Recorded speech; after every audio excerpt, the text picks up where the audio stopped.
Salut à tous et à toutes, on se retrouve pour une nouvelle vidéo et la suite de ce Pro Cycliste et même la suite de ce Tour de France. Un Tour de France qu'on avait commencé dans la dernière vidéo et là on va aller le terminer. Dans cette vidéo on va donc faire de l'étape 12 à l'étape 21. On peut voir ce qui va nous attendre, hein. Pas mal d'étapes de montagne et de vallon. Après les étapes de montagne elles sont un peu biaisées parce qu'elles sont pas quand même hyper méga dures, mais on essaiera de faire du mieux possible sur cette deuxième partie du Tour de France. Et on va attaquer directement la 12e étape qui arrive à Otaka, mais on va se retrouver directement au départ pour voir quel est notre rôle et notre objectif sur cette étape. On est au départ de la première étape de la vidéo, c'est-à-dire la 12e étape de ce Tour de France. On n'a pas d'objectif, on a juste le rôle de classement par points aujourd'hui sur cette étape. Je sais pas si on va essayer de prendre l'échappée, ça pourrait être intéressant avec notre beau plus 4.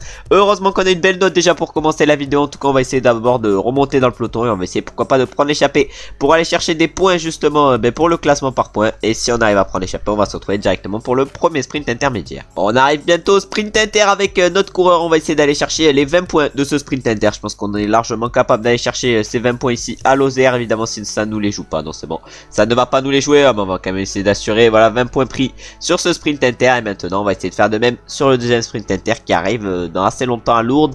À Lourdes c'est 236 km, on a le temps avant que ça arrive. En tout cas on va essayer d'aller chercher également les 20 points à Lourdes. On arrive pour le deuxième sprint inter. Malheureusement on est complètement cuit sur cette étape avec notre coureur, mais on aura réussi à aller chercher quelques points sur les sprints inter. Mais voilà, c'est tout aujourd'hui sur cette étape. Et maintenant on va se relever complet et on va se retrouver directement à l'arrivée pour voir quel coureur s'impose à Otaka. Le premier arrive sur cette étape et sur cette arrivée à Otaka, mais c'est Jay Hindley qui va s'imposer. Il avait été exceptionnel sur le Giro et là il joue pas le classement général, mais il s'impose sur cette première étape de montagne du Tour de France. Et il va s'imposer aujourd'hui le Jay Hindley devant Jonas Vingegaard ou Pello Bilbao, j'en ai aucune idée. En tout cas il a fait une très belle étape et il va s'imposer devant Enric Mas et Alexander Vlasov, doublé de la Jumbo-Visma. Et ensuite on a Pello Bilbao qui fait 4 et Richard Carapaz 5. Bon, nous on s'est complètement relevé avec notre coureur et on va espérer bien avoir récupéré pour la 13e étape. Allez, nouvelle étape nous attend. Encore une fois pas d'objectif sur cette étape. Bon, on a une barre verte complètement réduite, on va donc essayer de ne faire aucun effort aujourd'hui. Et peut-être que si sur les sprints intermédiaires on a la possibilité d'aller chercher des points, on ira en chercher, mais c'est tout ce qu'on fera sur cette étape. Mais aujourd'hui on va clairement récupérer avec notre coureur. Les premiers vont arriver à Luzardinen sur cette étape. Nous malheureusement on a craqué rapidement avec notre coureur sur cette étape parce que de toute façon c'était une étape où il fallait qu'on récup. Mais on va aller voir qui c'est qui va s'imposer devant, et ça va du coup être Tadej Pogacar qui va aller chercher la victoire. Le deuxième du classement général à 23 secondes va prendre l'avantage par rapport à son grand adversaire justement pour ce classement général, c'est-à-dire Remco Evenepoel qui ne va terminer que deuxième. Et ensuite on a Roglic qui va terminer 3 et Jonas Vingegaard 4. Bon, une belle étape pour eux. Et nous maintenant on va se retrouver directement au départ de la 14e étape après cette 13e étape où on n'a rien eu à faire. Une nouvelle étape nous attend. Malheureusement on a moins sur cette étape, on n'a toujours pas d'objectif, hein. Je voulais passer le niveau 28 d'ici à la fin de ce Tour de France, mais je pense pas que je vais le passer malheureusement. En tout cas on va essayer de faire du mieux possible sur cette étape. On ira peut-être jouer les sprints inter parce que ce sera la seule chose qu'on a à faire aujourd'hui. Mais l'objectif sur ces types d'étapes ça va être de récupérer de la barre verte parce que notre barre verte est quand même assez basse. Les premiers sont en train d'arriver sur cette étape et c'est du coup Badjoli qui s'impose. Non, c'est Dries Van Kessel, notre coéquipier, qui s'impose devant Badjoli et Axel Lorentz. Ensuite on a Mateusz Roubrero qui fait 4 et Bissegger 5. Bon, nous on s'est complètement relevé, on est complètement cuit sur ce Tour de France. En plus pour l'instant on n'a pas d'objectif sur les différentes étapes, c'est à dire qu'on n'a rien à faire sur ce Tour de France. Et on va se retrouver au départ de la 15e étape en espérant avoir enfin un objectif, parce que sinon jamais on passera au niveau 28 dans cette vidéo et c'est clairement un objectif. Allez, nouvelle étape nous attend. On a un rôle de classement par points aujourd'hui sur cette étape, mais on va pas passer tout ce Tour de France à récupérer notre barre verte. Du coup on va essayer de partir dans l'échappée, pourquoi pas sur cette étape. Après ça sera la journée de repos, on aura assez le temps pour récupérer. L'objectif ça va être de faire le moins d'efforts possible aujourd'hui à l'avant et en échappée. On essaiera pourquoi pas d'aller chercher des points du sprint ou même des points au classement de la montagne, même si ça a l'air quand même assez loin le classement de la montagne. 27 points pour le premier, ouais ça m'étonnerait quand même qu'on le joue. En tout cas on va essayer de faire du mieux possible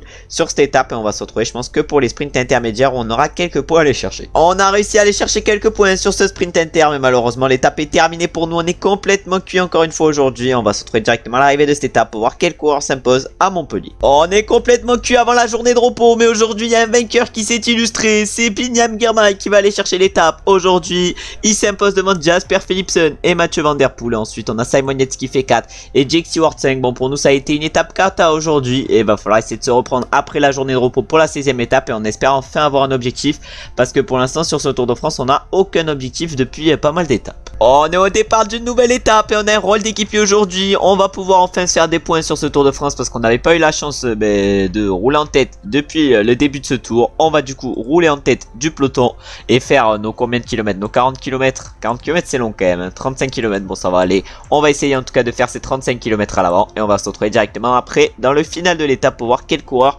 fait la différence et s'impose à Carpentras. Les premiers sont en train d'arriver sur cette 15e étape et ça va être Julien Alaphilippe qui va faire la différence et qui va s'imposer. C'était pas la 15e étape mais la 16e étape et il s'impose du coup devant Pello Bilbao. Et ensuite à la 3e place ça va être Thomas Pidcock, premier du peloton, et on a Simon Yates qui va faire 4 et Kevin Geniet 5. Nous on va terminer bien plus loin aujourd'hui, mais là ça me tarde l'amélioration au niveau 28 parce qu'aujourd'hui on a quand même réussi l'objectif d'équipier. On a fait 36 km sur les 35 qu'on devait faire. Malheureusement aucun de nos coéquipiers a bien performé. Nous on a perdu pas mal d'énergie, mais on va voir maintenant ce qui nous attend sur la 17e étape. Allez, nouvelle étape nous attend. On a un petit plus 4 sur cette étape. On peut voir que notre forme a augmenté sur ce Tour de France parce qu'elle est maintenant à 93%. On va essayer de profiter de cette augmentation de forme et là on va rouler en tête de peloton et on va essayer de faire les 35 km en tant qu'équipier. Et après avoir réussi ces 35 km, on ira voir directement qui c'est qui s'impose sur cette étape où malheureusement on n'aura pas grand chose à jouer avec notre coureur malgré le plus 4 parce que notre barre verte est encore malheureusement pour nous trop faible. Les premiers vont arriver sur cette 17e étape et c'est arrivé à l'Alpe d'Huez et ça va plutôt se jouer entre Tadej Pogacar et Ben O'Connor et c'est Tadej Pogacar qui va s'imposer aujourd'hui devant Ben O'Connor presque au sprint. Nous on a fait les 23 km sur les 35 qu'on devait faire. Malheureusement on n'a pas réussi totalement l'objectif, on n'empochera que quelques points mais ça a roulé tellement fort aujourd'hui que c'était compliqué de le réaliser. On peut donc voir que Remco Evenepoel, le coureur de la groupe FDJ, ça fait bizarre de le dire mais il termine 3ème.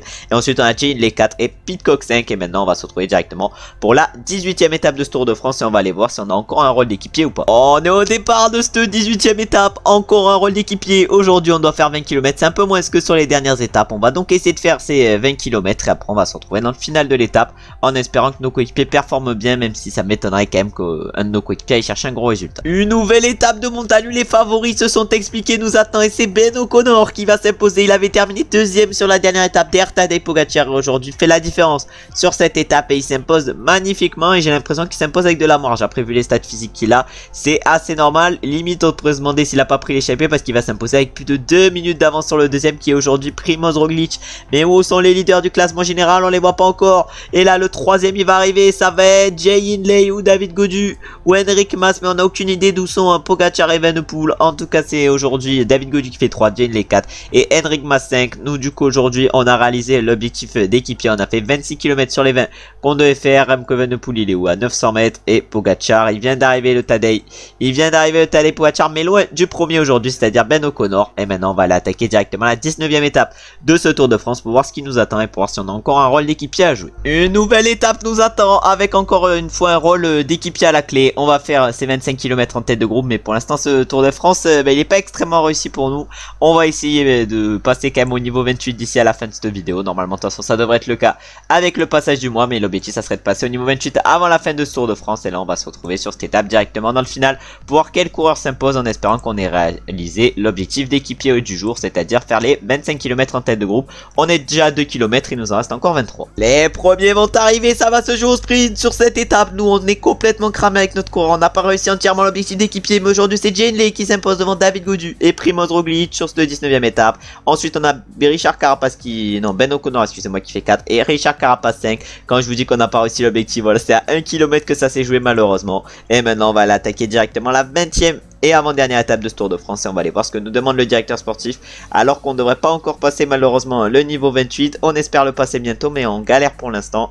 Il reste encore quelques petites progressions et normalement quand même dans cette vidéo on devrait faire les championnats du monde du chrono également pour la suite parce que là la vidéo je pense qu'elle est assez courte parce qu'on se retrouve que au départ où je dois faire où j'ai un rôle et on se retrouve que à l'arrivée ensuite, c'est à dire que les étapes sont assez courtes et du coup va falloir essayer de faire les championnats du monde, mais là on parle trop et on va se retrouver directement du coup pour la 20e étape. On va partir dans les premiers sur ce chrono. On n'a pas d'objectif particulier. De toute façon, on avait une note éclatée aujourd'hui. On va du coup essayer de faire le meilleur chrono possible. On va se retrouver directement à l'arrivée pour voir si on signe un bon temps ou pas. On va se retrouver quand même à chaque inter sur ce chrono. Et au premier inter, on est premier avec seulement 19 secondes d'avance sur Hugo Page. Notre barre, elle est quand même assez basse. On perd rapidement de l'énergie parce qu'on est assez fatigué sur Tour de France. Et maintenant, on va se retrouver directement vers le sommet du seconde catégorie au deuxième temps intermédiaire pour voir combien on est cette fois-ci. C'est encore Hugo Page qui était en tête au deuxième intermédiaire. 3 3 minutes 49 d'avance sur le deuxième Luca Demistir. Et nous on va signer le deuxième tas, 3 minutes 26 d'Hugo Page. Et maintenant on va se retrouver directement à l'arrivée pour voir quel est notre temps. Hugo Page est arrivé, nous il nous reste encore 800 mètres avant d'arriver au sommet. Bon normalement on devrait se faire battre quand même par Hugo Page, même si on va tout donner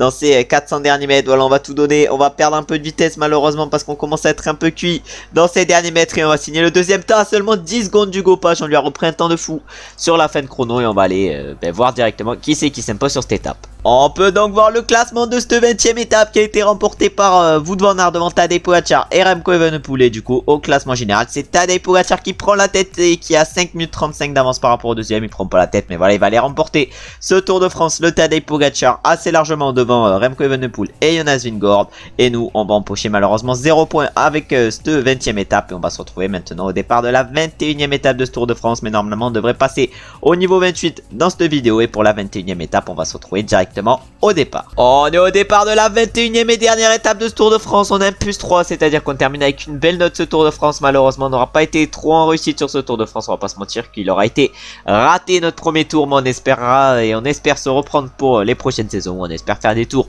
de folie. Mais du coup on va essayer de faire les 20 km en tête de groupe sur cette étape. Et on va se retrouver directement dans le final. Les premiers sont sur la dernière ligne droite de ce Tour de France. Et ça va être Jasper Philipsen, le maillot vert, qui va remporter cette dernière étape. Comme sur le Tour de France en IRL. Là sur le Tour de France il monte toute sa classe. Il s'impose magnifiquement devant Thyssen, Jake Stewart, Olaf Koy et Arnaud Delis. Nous on s'est relevé comme sur les dernières étapes dans le final. Mais notre objectif d'équipier a été réalisé. On a fait 25 km sur les 20 qu'on devait faire. On va aller voir directement les podiums de ce Tour de France. Et les podiums commencent d'abord avec le classement de l'étape qui a été remporté par Philipsen, le coureur de la Soudal Quick-Step. Au classement général c'est Tadej Pogacar, le coureur de l'AUE, qui remporte ce Tour de France devant Remco Evenepoel et Jonas Vingegaard. Le premier français c'est David Gaudu qui termine 8ème. Ensuite au niveau du classement du meilleur grimpeur, là c'est Ben O'Connor qui s'impose sur ce Tour de France. Il s'est montré très costaud sur les étapes de montagne. Dommage que pour lui il soit assez naze en chrono.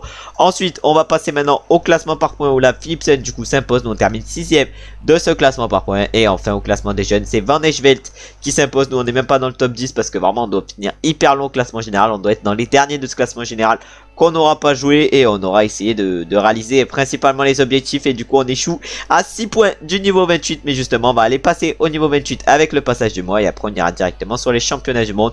Mais on espère une belle progression au niveau 28. Et on espère avoir une belle augmentation des statistiques. On est donc passé au mois de juillet. Les 65 points du niveau 28. On espère avoir une belle progression, amélioration des caractéristiques et du potentiel. En chrono en tout cas ça progresse bien. On va voir si ça dans les autres stats également. C'est bon, la décision est prise et j'ai décidé de progresser en course par étape. On aura donc un 76 plaine, on aura un petit 77 montagne également avec cette progression. Ça va nous faire +3 montagnes, c'est intéressant.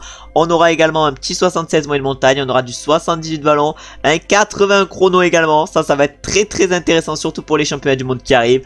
On aura un 69 pavé, 58 sprint, on aura 76 accès, 72 descente, 73 baroudeur. On va avoir un petit 71 endurance, un petit 72 récupération et un petit 78 résistant. Bon, très bon niveau et très belle progression. Et du coup on va aller mettre le point en passion suite à ce niveau. Et on va se retrouver maintenant directement pour les championnats du monde du chrono. On va avoir un beau résultat à aller chercher avec maintenant un 80 chrono qui nous attend. On va s'élancer avec notre coureur sur ce chrono. Oh là là, tu m'étonnes qu'on doit faire top 3 sur ces championnats du monde avec la note qu'on a. En tout cas l'objectif c'est le top 3 aujourd'hui. On a un beau +3 pour nous aider à le réaliser avec notre belle progression en plus en chrono, avec notre 80 chrono 78 résistance. Quand même nos stats commencent à être très intéressantes suite à cette progression. Et on va se retrouver à chaque inter sur ce chrono. Et on va se retrouver déjà au premier inter pour voir si on est bien parti ou pas par rapport à Stéphane Bisseguer qui avait le premier temps. On est parti très prudemment avec notre coureur sur ce chrono des championnats du monde. On risque d'être loin, premier inter, ce n'est pas très loin, c'est bon signe. On est 11ème à 23 secondes, c'est plutôt pas mal vu qu'on n'est pas parti très vite. Et maintenant on va aller voir au deuxième inter combien on est avec notre coureur. Et il faut pas oublier que c'est le top 3 qu'on vise aujourd'hui. On était 14ème provisoire au premier intermédiaire. On a accéléré un peu sur cette deuxième partie de chrono. Et on va voir combien on est maintenant